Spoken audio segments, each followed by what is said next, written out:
André Barros milita na causa da descriminalização das drogas em geral, em particular da maconha, é o advogado da Marcha da Maconha aqui no Rio de Janeiro e vai conversar agora sobre o andamento dessa matéria no Supremo Tribunal Federal, em que parece que uma hora vai liberar, parece que outra hora não libera, agora parece que pediram vista. André, como é essa história lá? Essa ação foi proposta pela Defensoria Pública de São Paulo. Na realidade, é um recurso extraordinário, onde o relator, Gilmar Mendes, surpreendeu assim um pouco, porque deu um voto bem extensivo, declarando a inconstitucionalidade de todo o artigo 28. Quer dizer, para ele tem que ser descriminalizado o consumo, o uso de todas as substâncias tornadas ilícitas e também do plantio de pequena quantidade para uso próprio. Ele declara inconstitucional todo o artigo 28. O segundo ministro, o Fachin, que é o ministro mais novo do Supremo Tribunal Federal, trouxe um voto limitando só para a maconha, né? Tendo em vista que o caso envolve uma pessoa que foi pega com 3 gramas de maconha dentro de um presídio. Onde a luta é mais forte é em relação à descriminalização e legalização da maconha. E o caso envolve maconha, né? É um caso de uma pessoa presa com 3 gramas de maconha.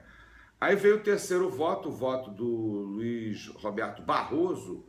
Foi um voto assim moderno, atual, quer dizer, misturou o direito com a nossa realidade.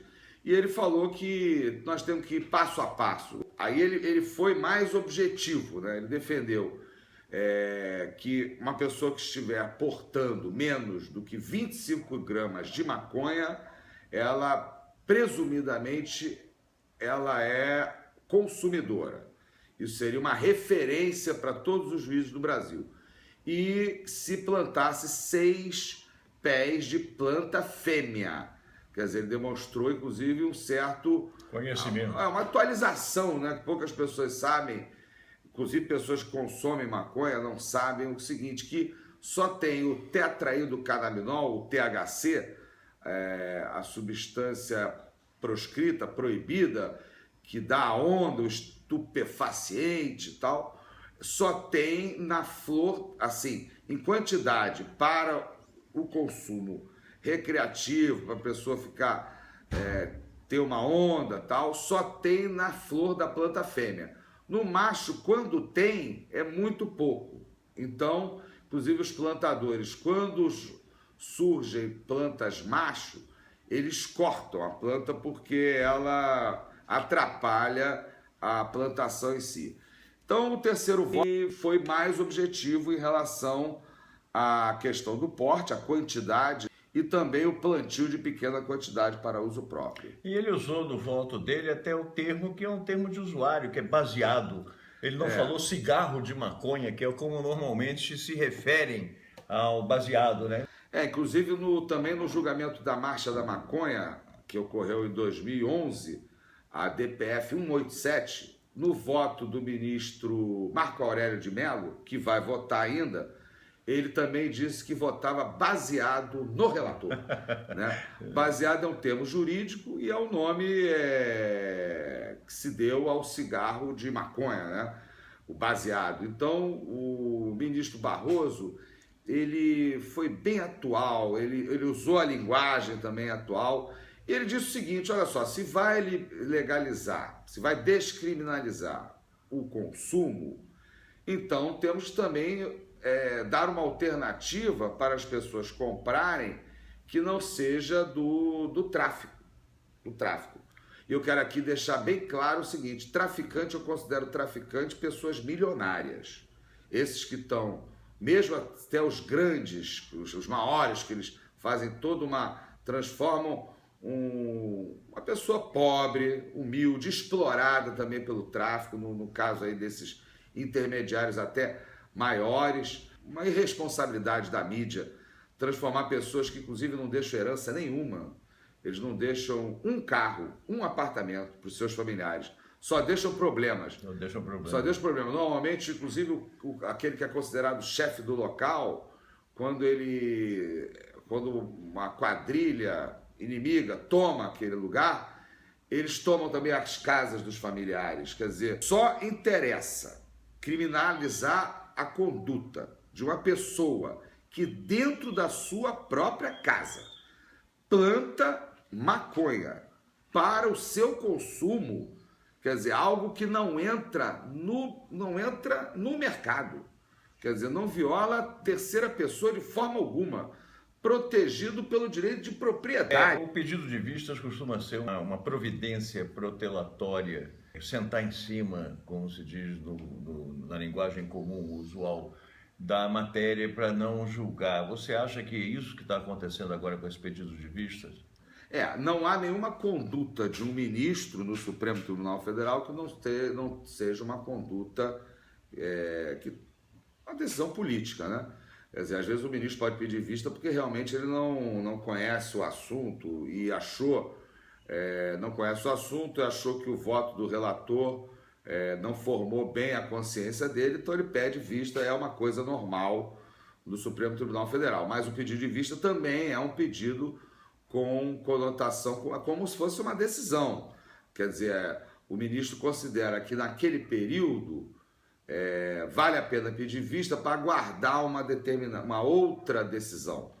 No caso, o que eu acho é o seguinte, eu acho que como o voto do ministro Gilmar foi um voto amplo para todas as substâncias tornadas ilícitas e depois os dois votos posteriores vieram a fechar na maconha, eu acho que daí o ministro Teori Zavascki pediu vista e eu acho que esse é o debate político que está ocorrendo ali, a pressão dos corredores históricos do Supremo Tribunal Federal. Você acha que esse momento que nós vivemos, essa onda conservadora no Congresso Nacional, isso também tem uma influência nesse julgamento?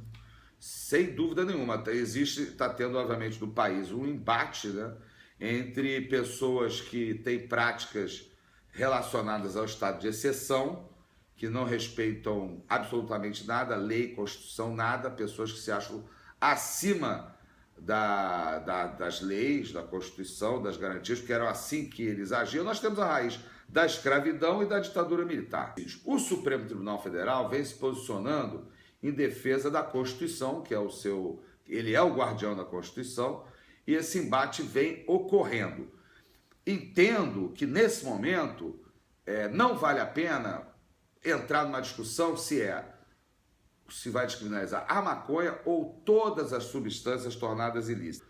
Porque quando você amplia o debate, há outros interesses em relação à descriminalização de outras substâncias além da maconha. Então você envolve mais interesse e a dificuldade em passar é muito grande. Então, no final das contas, se a gente quiser tudo, a gente pode ficar sem nada. Eu acho que nesse momento nós temos que aproveitar. Eu concordo plenamente com o ministro Barroso, com o ministro Fachin também, que a gente tem que fechar na maconha, porque é a substância ilícita mais consumida, é historicamente a primeira substância a ser proibida, em 1830, Lei de Posturas Municipais do município do Rio de Janeiro, dava 3 dias de cadeia para quem consumisse o pito do pango.